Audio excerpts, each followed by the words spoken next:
Hi everyone, my name's Martin Pratchett. I'm the Engineering Practice Manager here at Engineering New Zealand, and today we have got Kevin Cowie and Alistair Fussell from Steel Construction New Zealand. They're going to be doing a webinar on weld specification of steel structures, specifically around tips for the design engineer. And thank you once again, gentlemen, nice to see you, and I'll pass it over to you. Thank you, Martin. Yeah, it's great to be able to deliver this webinar today. Like Martin has said, it is going to be on weld specification and just on tips for design engineers. But before we get into the presentation, just a little bit about Steel Construction New Zealand. We're a industry member-based association representing the whole steel supply chain, from the mills, the merchants, engineers, steel constructors, erectors, so quite a diverse membership.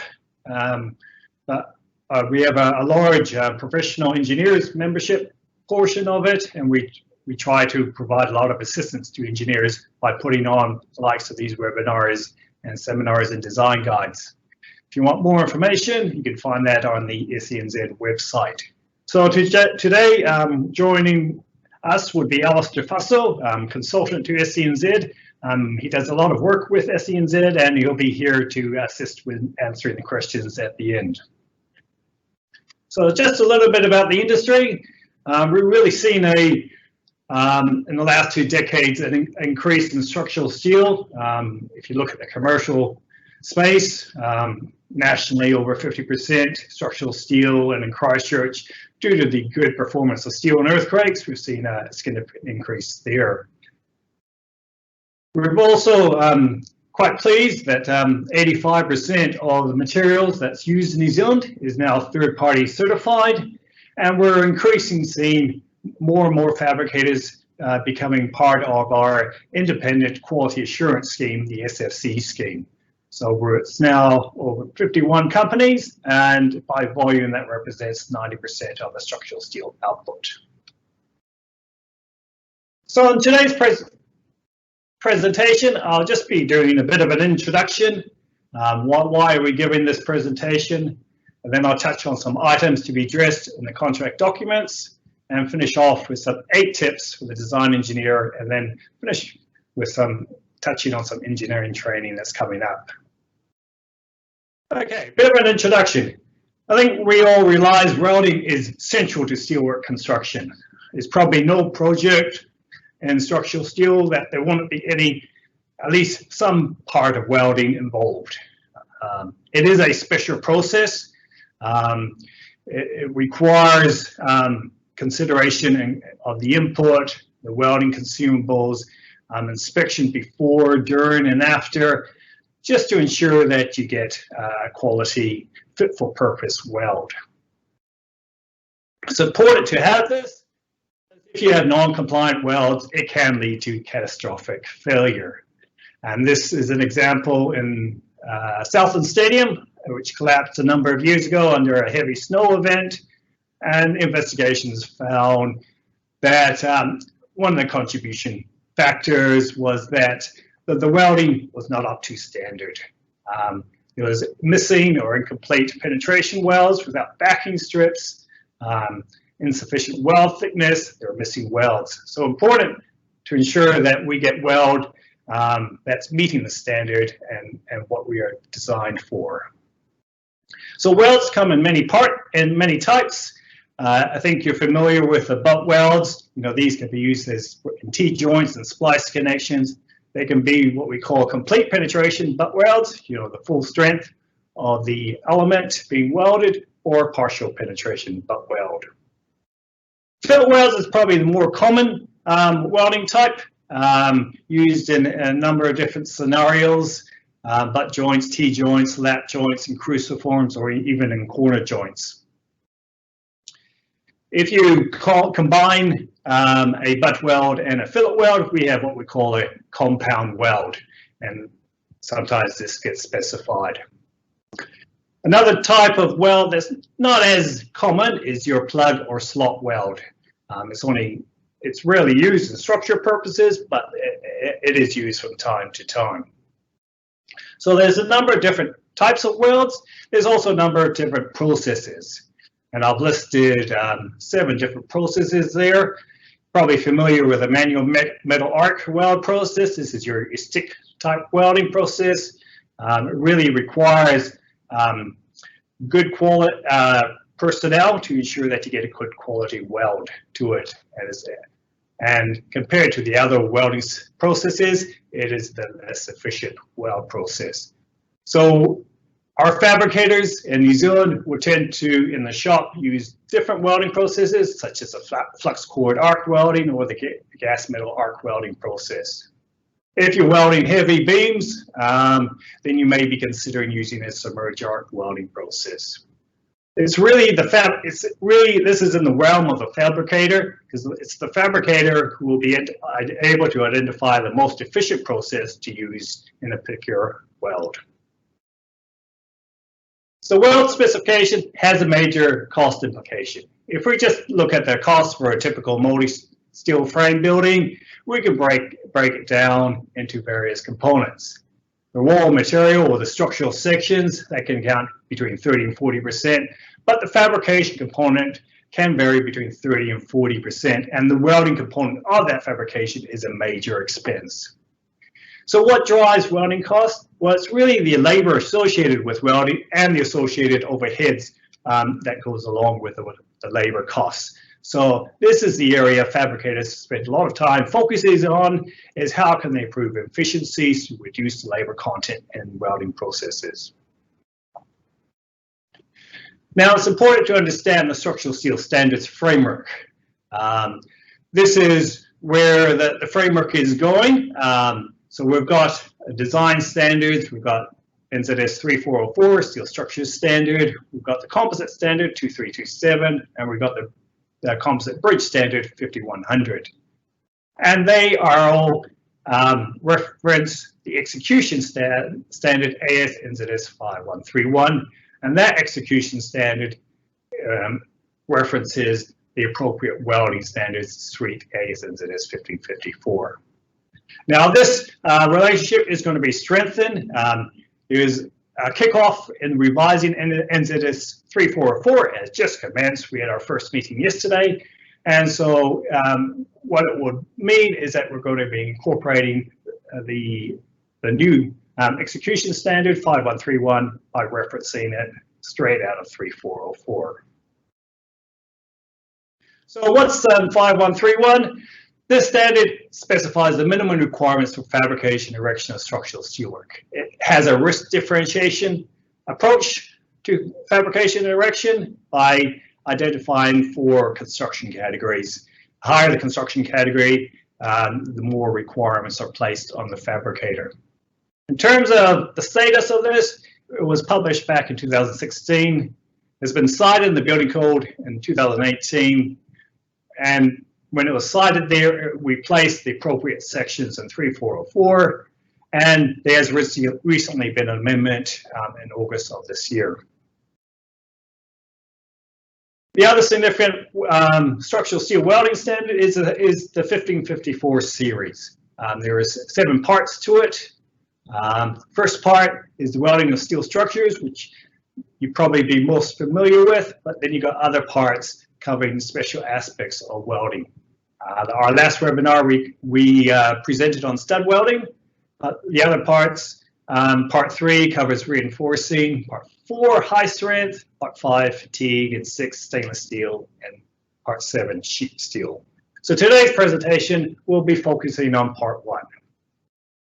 So this is New Zealand's significant welding standard. In terms of its scope, it's up to steels less than 500 MPa yield strength. It covers plates, sections, casting, and forging. It covers a number of different weld processes, and it's linked to the design standards such as 3404. So this is a structural welding standard. It's not for pressure vessels or piping, and it's not a design standard. So if we look at this standard, who's involved? You've got 5 parties there, and the one that you'll be interested in is the role of the design engineer. So that's the person who's competent to design the structural elements. And if you look at the inspector role, it's as a design engineer, you specify the duties of the inspector. So what is your role as a designer in terms of the welding standard? Well, it comes down to these few items. Essentially, you want to be able to specify the grade of steel, identify and specify the construction category, specify the size and type of weld, specify the weld category, the nominal tensile strength, the method and extent of inspection, quality requirements, and then address some contractual matters for resolution. And then you just leave everything to the standard. So, and today we're going to cover a look at all these aspects in terms of specification. So let's look at the items that needs to be addressed. So if we look at our design standard 3404, clause 1.6.2 of the 2007 version, it has a number of items that needs to be either in the construction specification or on the drawings. And some of these are to do with welding. Now the 2009 version expanded on the requirements in terms of welding. So it has been withdrawn, but it's still a useful reference to have a look at. Because both these need to be updated to reflect the existence of the ASNZS 5131 standard now. So to make life a little bit easier for the design engineer in terms of developing a specification, Steel Construction New Zealand, in consultation with a number of other parties, engineers, consultants, steel constructors, we developed what we call the New Zealand Structural Steelwork Specification in compliance with ASNZS 5131. So this was published back in 2018, and it's available free of charge off the SCNZ website. So we'll be just touching on some of the aspects from this specification today. So first item to address is the steel grades. I think you appreciate, if you look at the welding standard, we have what we call pre-qualified steel. So you can weld, you can design steel, using the 3404 to steel that's sourced from Australia and New Zealand material supply standards. You can also design to British and European standards and also some Japanese standards.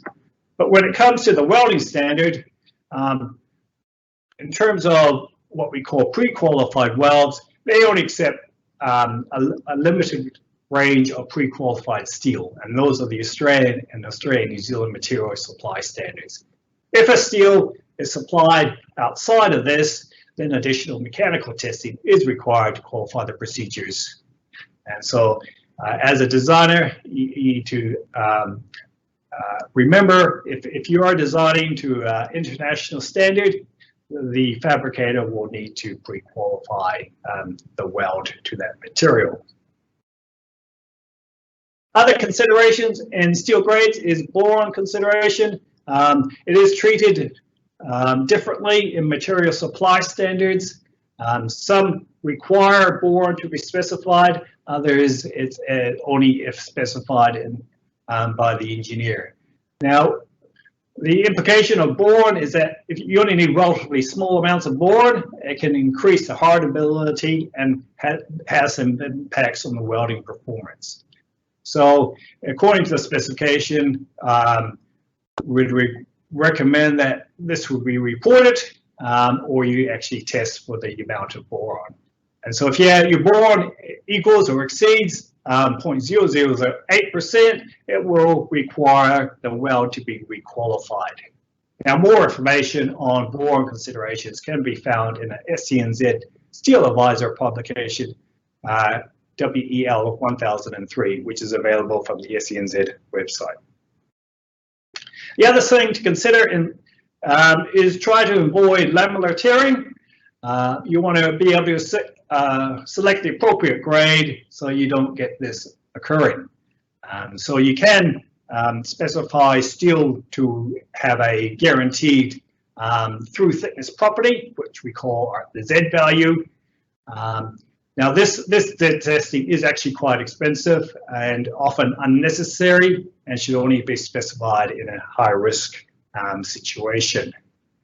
So according to 5131, the engineer should be identifying which joint details are susceptible to laboratory and state this on the drawings.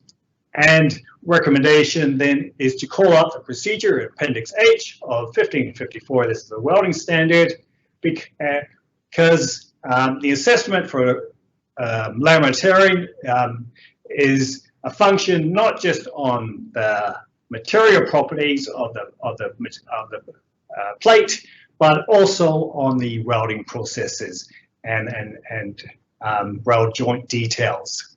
So this assessment should be undertaken in conjunction with the fabricator. Now, I've been speaking to the Hera Welding Center, and they are suggesting that plates supplied to the AS/NZS 3678 standard will achieve a Z15 factor as a matter of course. So if we just look at those diagrams there, the lower risk details are on the top there, and then you got higher risk details on the bottom there. So high risk situations are those with a T-joint or with butt welds where the thickness of incoming material is greater than 35 mils, or if a fillet weld throat thickness is greater than 35 mils. So these are very large fillet welds, or in cruciform joints with butt welds where the incoming material is greater than 25, or the fillet weld is greater than 25 mils. Some more information can be found in the Steel Construction New Zealand publication, Steel Advisor MAT 1009.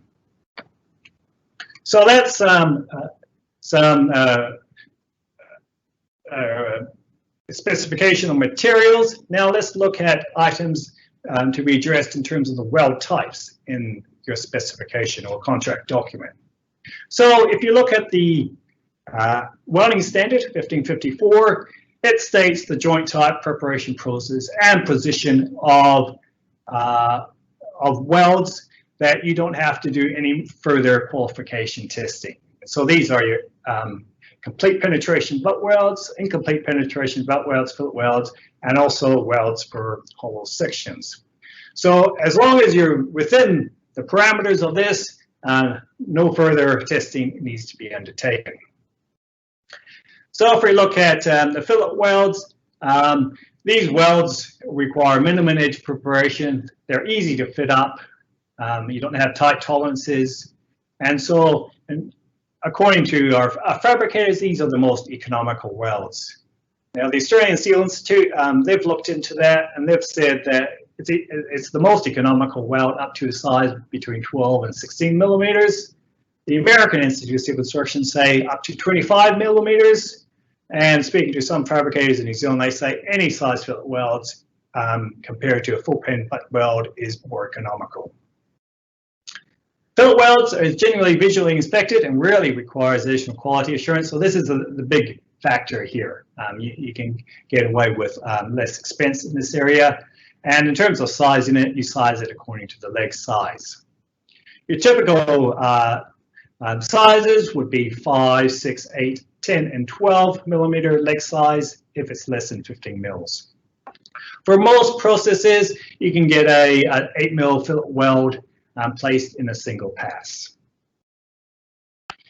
In terms of the minimum fillet weld size, it has nothing to do with design. It's all about practicality of the weld heat input and to avoid cracking occurring. In 3404, they have a table there which states the minimum size of fillet welds, and for your typical structural application, that would be a 5 or 6 millimeter thickness. In terms of the maximum fillet weld size, it's to do with if the fillet welds applied to a steel edge to be able to confirm what the throat thickness. And so if your edge is, if your plate is less than 6 mil, it's just the thickness of the material is your maximum size. If it's greater than, if your material is greater than 6 mils, then the maximum fillet weld size is 1 mil less than the plate thickness, just so you can identify the throat thickness of the fillet weld.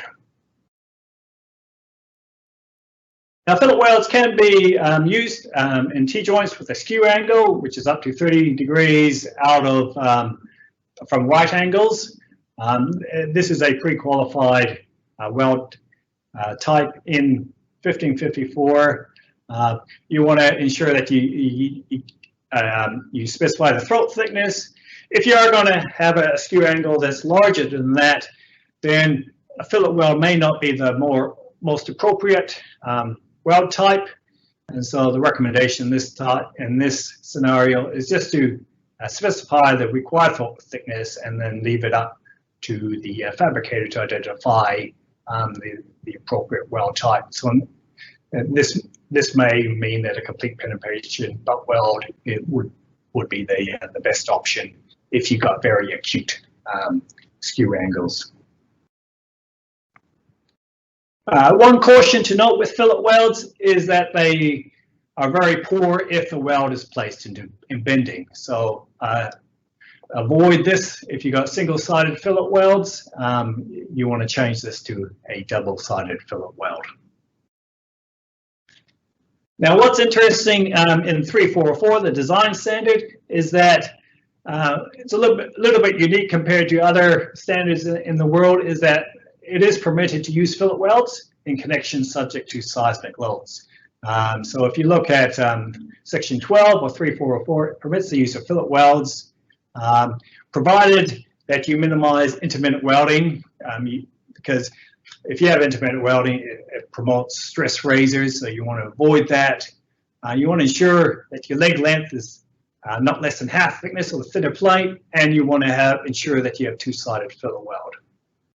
Now, HERA has, over the years, undertaken some seismic research on fillet welds in seismic connections, and so they've undertaken some full-scale testing, and they've actually placed weld imperfections in the fillet welds to sort of replicate the maximum imperfections that you allowed in 1554.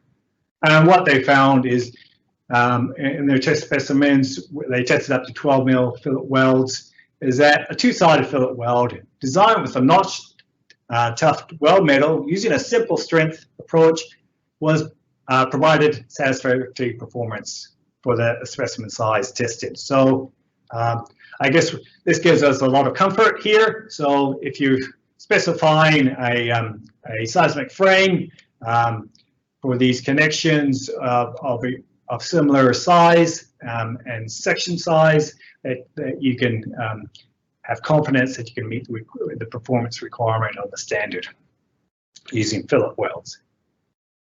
Okay, butt welds.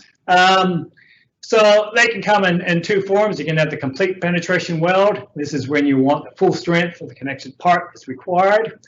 Or you can have when you need less than the full strength. And if this is the case, you need to specify the design throat thickness on the drawings. There's a number of different edge preparations for butt welds. That's covered in 1554. And the idea is to leave the fabricator to determine what is the most economical or the best edge preparation to use. As a design engineer, you just need to specify whether you need a full pen butt weld or a partial pen butt weld. So in AS&ZS 1554, they have some pre-qualified joint preparation details. One thing you need to consider as a design engineer is whether you're going to permit backing bars to remain in place. If you look at 5131, they have some special requirements for backing bars if it's used for a seismic frame. What they're worried about is a crack initiating point from the root of that backing plate. And so if you have a permanent backing plate, 5131 has a detail there that you have to apply a fillet weld to the column flange to that backing bar. So that's the detail on the bottom right there. If you remove the backing bar, to avoid a crack initiating point, 5131 requires then a reinforcing fillet weld be placed over it to completely cover that root area. And so that just improves the performance of that connection in a seismic event. When it comes to compound welds, these are, like I said, a butt weld, T-joint with a fillet weld superimposed. There's actually been some recent research being led by Hera on this, where they were looking at, can we come up with a more cost-effective weld by replacing a full penetration butt weld with what we call effective penetration butt weld. So they were looking at a partial pen butt weld with a reinforced fillet weld. Now, the outcome of that research was that certainly you could do that, and they've come up with some suggestions on the detailing for that. So that's just been submitted as a thesis and just being reviewed at the moment. So look out for some further guidance in this area. The other weld type that's in 3404 is what we call the plug or slot weld. It's not often used, so I won't, for the sake of time today, I'm not going to cover that. Right, so that's the weld types. What other items to consider is the weld category. If you look at 1554 Part 1, has two weld quality levels, GP, general purpose, and SP, structural purpose. And what's the difference is it's all to do with the amount of inspection and the amount of weld imperfections that's permitted. So category GP, these would be your for statically loaded applications for other than a structural application. Category SP would be any weld subject to earth rate loads or effects, or the main loading carrying path in the seismic resisting system or associated structural system. And so generally you'll find your primary structures, your main structural members and connections in a building would be an SP weld. In terms of the weld metal, we've now got a new weld metal designation system. On the top right there, you've got the weld designation system in 3404. That's now been superseded. We've now got an ISO designation system. We've got two systems, the system A and system B, and they are particular to the welding process. Now, like I said, the welding process is really determined by the fabricator. So as an engineer or design engineer, the recommendation is not to specify the weld metal type, but to specify the weld metal strength. So it would seem reasonable that now we can standardize the weld metal strength to 490 MPa. And that's covered more in a Steel Advisor article, WEL 1002. So when it comes to weld metal in terms of for seismic application, to ensure that you got good ductility in the weld and surrounding area, you want to limit your heat input and also to have the appropriate impact toughness of the weld. So in 5131, is a requirement there for a seismic weld that you want to limit the heat input to 2.5 kilojoules per millimeter. And if you want the more background to that, you can refer to Steel Advisor WEL 3001. In terms of the impact toughness, the easy way is to supply a welding consumable to a ship's classification society. And so if you have specified a seismic steel weld, seismic steel grade, such as 2S or 5S, or an L15 grade of steel, the appropriate welding consumables would be a ship's classification grade 3 approval. So just in that diagram there, you can see a tensile test done on the weld metal. Grade Z would be a weld metal it has no control on the properties, it has a brittle failure mechanism, but a ship's classification grade 3 on the right there has a very ductile failure mechanism, and that's what you want in a seismic weld. So you want to ensure that that gets specified and used in the connection. So refer to Steel Advisor article WEL 1002 for more information. In terms of weld inspection, in 5131, the extent of inspection is recommended. It's not normative, it's just an informative requirement. And the other thing to be aware of is that 5131 does not address the independence of inspection, does not identify if weld inspection needs to be undertaken by a party independent of the fabricator. If you look at extensive inspection, the guidance is found in Appendix I of 5131, and it takes a risk-based approach, which is a function of weld failure consequence and weld demand level. So let's have a look at that. So weld failure consequence, we have 3 levels, A, B, and C. So your A level would be if the weld fails, you get collapse of the structure. A B level would be if the weld fails, you get some loss of service.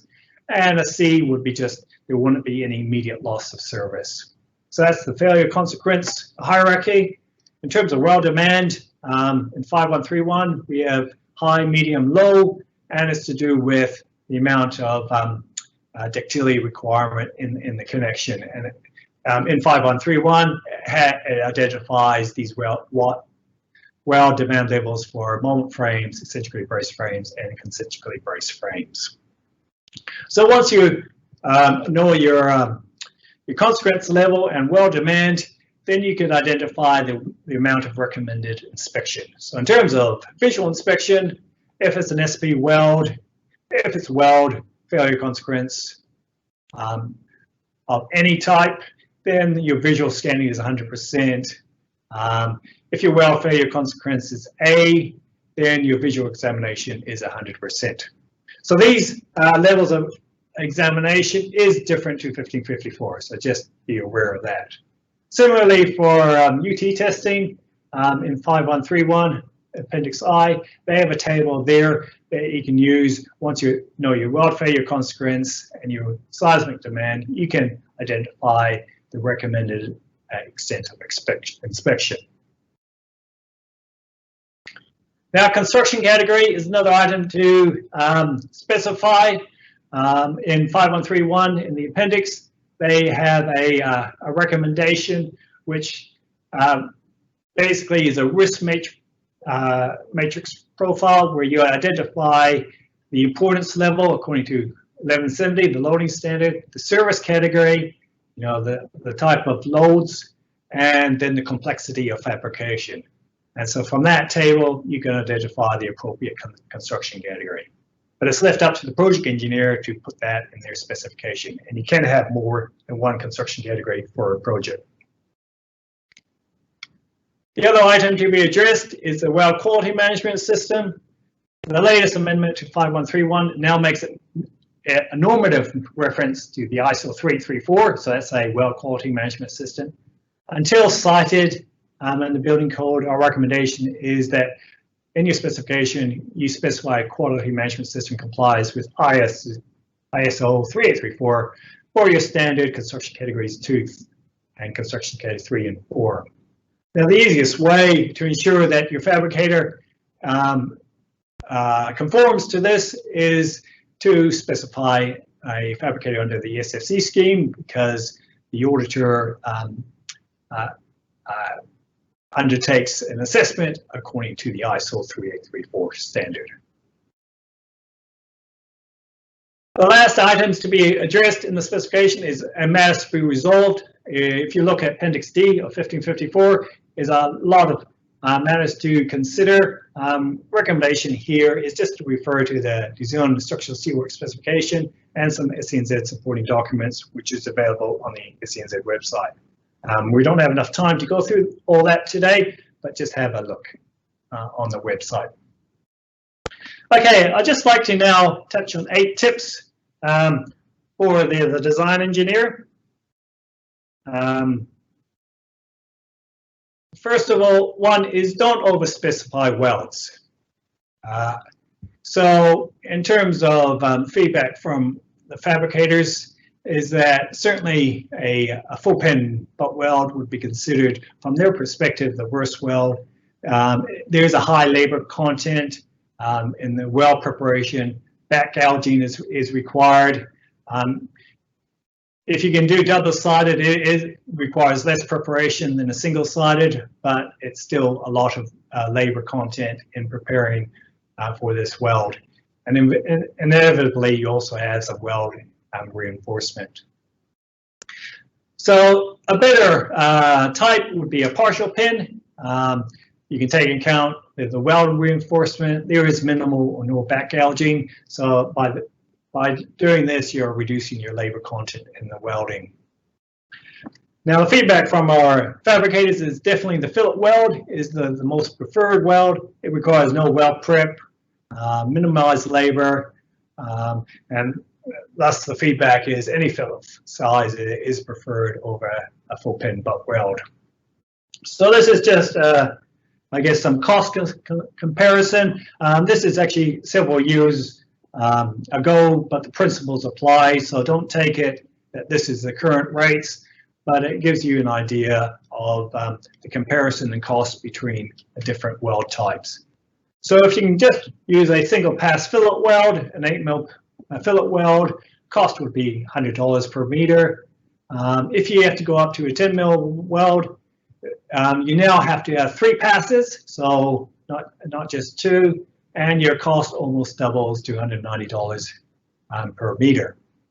Then if you have full strength butt weld, a lot more preparation required. It goes up, you're more than tripling the cost to $320 per square meter. So this is just the welding cost. It doesn't take into account the extra weld inspection costs involved in a full strength butt weld.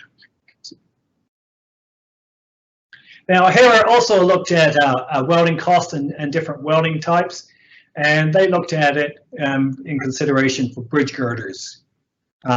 So in this scenario, they were looking at fillet welds compared to a compound weld and an effective full penetration weld and a full pen weld. And what they found is that the difference between a fillet weld and a partial weld, not significant, but it really was, if you had to go to a full pen weld, your preparation cost significantly increased, and it was a significant jump in the cost of these welds. So there you see the totals there. A full pen weld for 18mm plate, between $266 to $405 per meter, compared to less than $100 for the other weld types. So really, I guess in terms of specifying welds, you want to, as much as possible, specify either a fillet weld or a partial pin butt weld. Also, to take into account, to ensure you're not over-specifying welds, is just to determine what the load is transferring through the column, through the connection.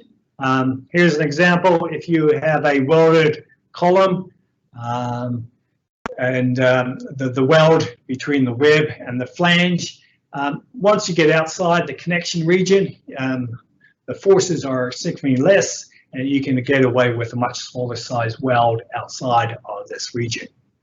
And so, if you needed a full pen butt weld within the connection region, outside that region, you can take into account just using a fillet weld. It certainly saves on cost. Another tip is just to follow some good detailing practice.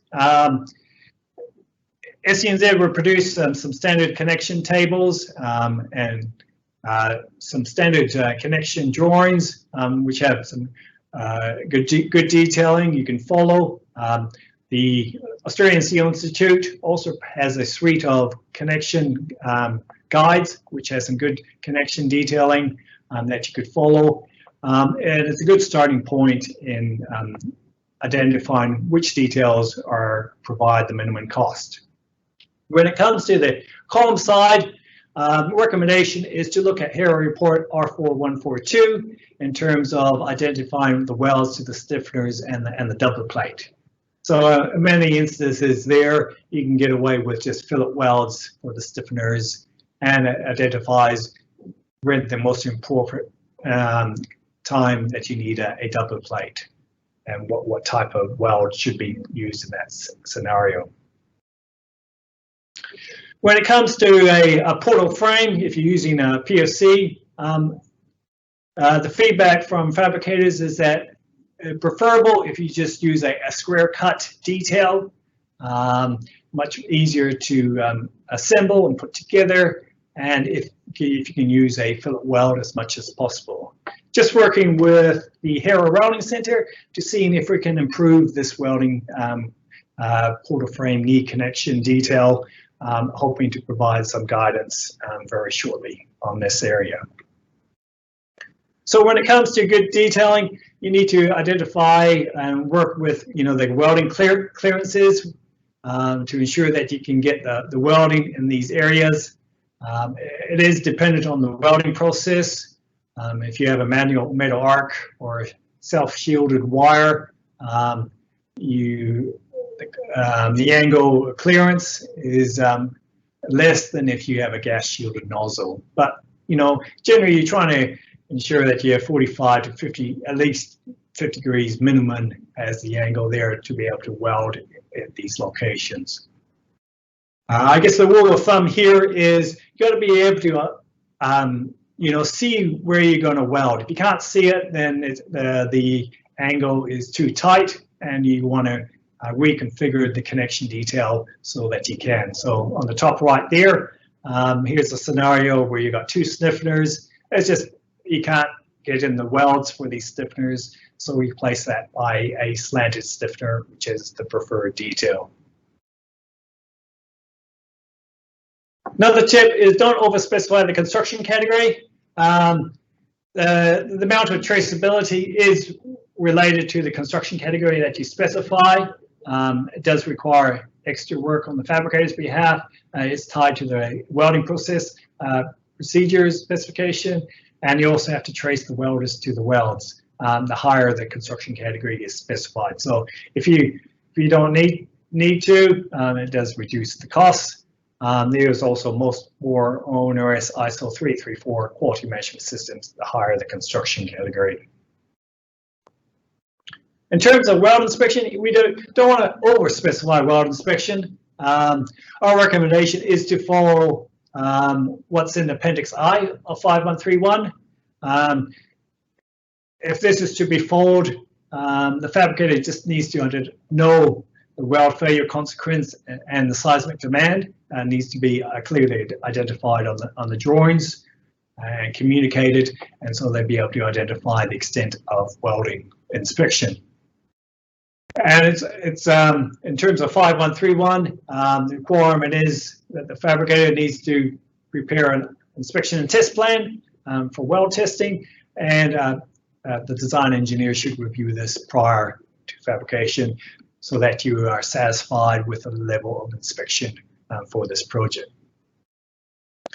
In terms of independent inspection, our recommendation is to increase the use of independent inspection as the risks increase.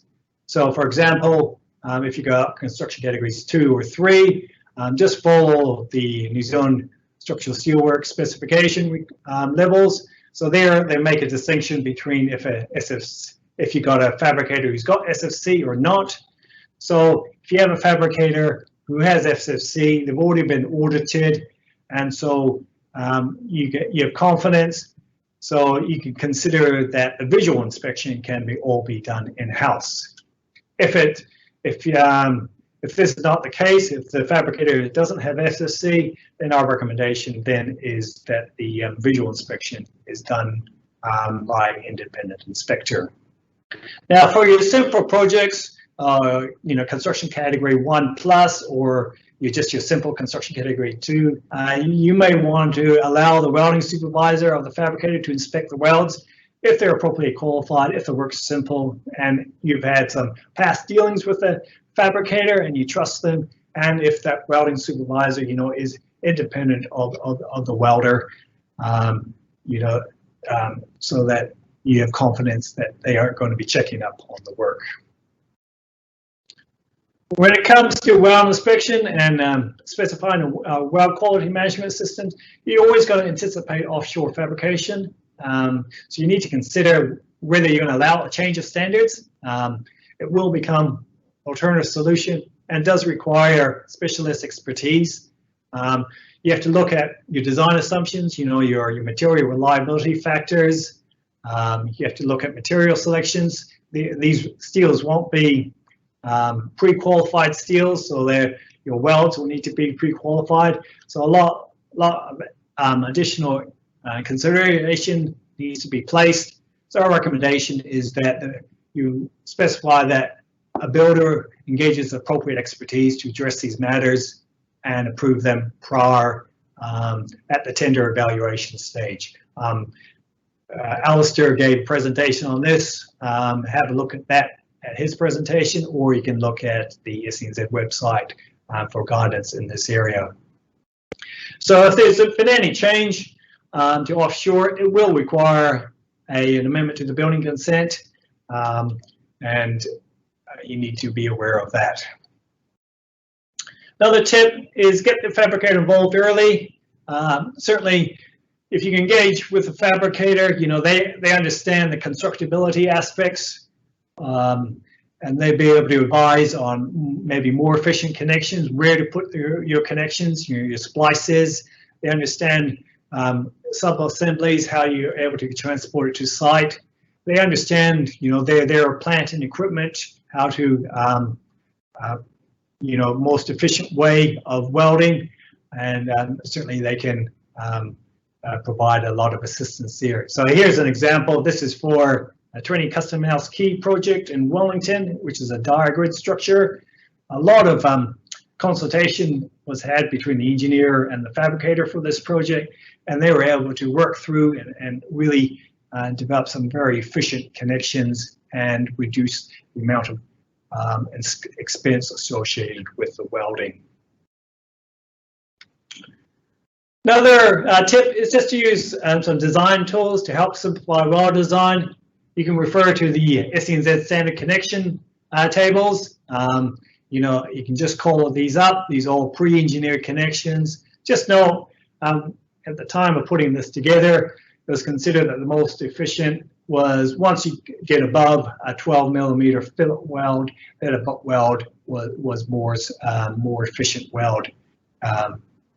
You may just want to consider this in the light of aspect that fabricators do prefer fillet welds over butt welds.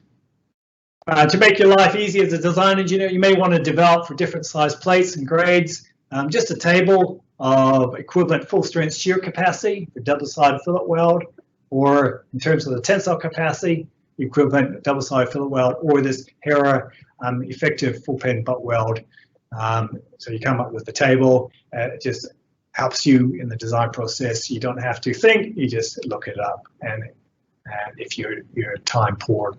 Alternatively, you can use some connection design software to assist you in coming up with weld design in the connections.